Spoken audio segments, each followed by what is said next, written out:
So actually the idea for GAMRIC was born last fall in September in Porto because we were attending the ASM ESCMID conference, which was in its ninth year at that time. And this was the home for innovators, those scientists that we support who are, doing antibiotic development, vaccine development, diagnostic development.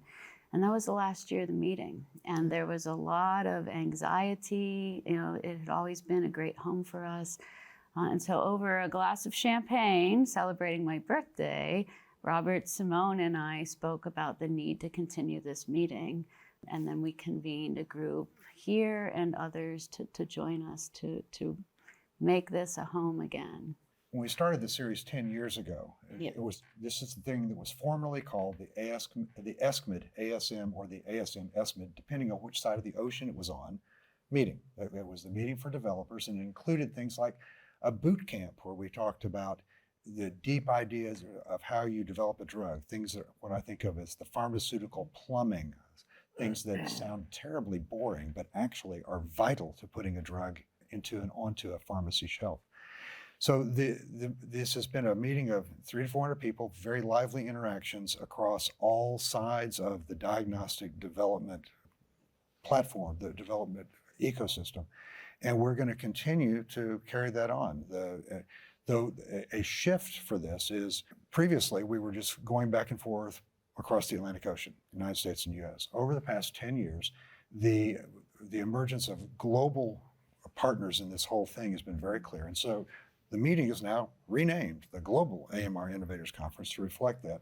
And we intend to continue to rotate between the US and Europe, but we're going to add a third location in the rotation, and it's going to be a global location. I haven't figured out yet where that's going to be for the first time, but that's coming.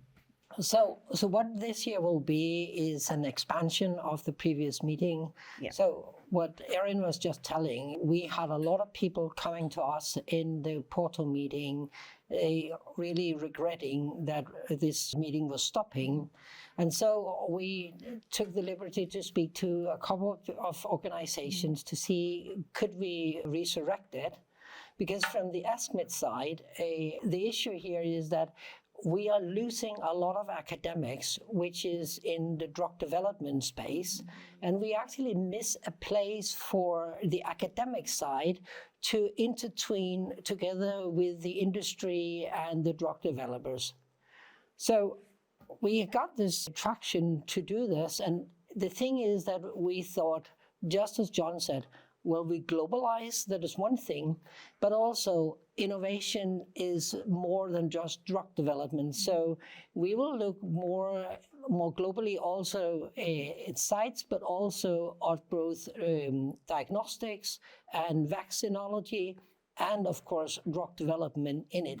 So it's going to be really an innovators conference. And this is the reason for the change of the name for the Global and the Innovations Conference.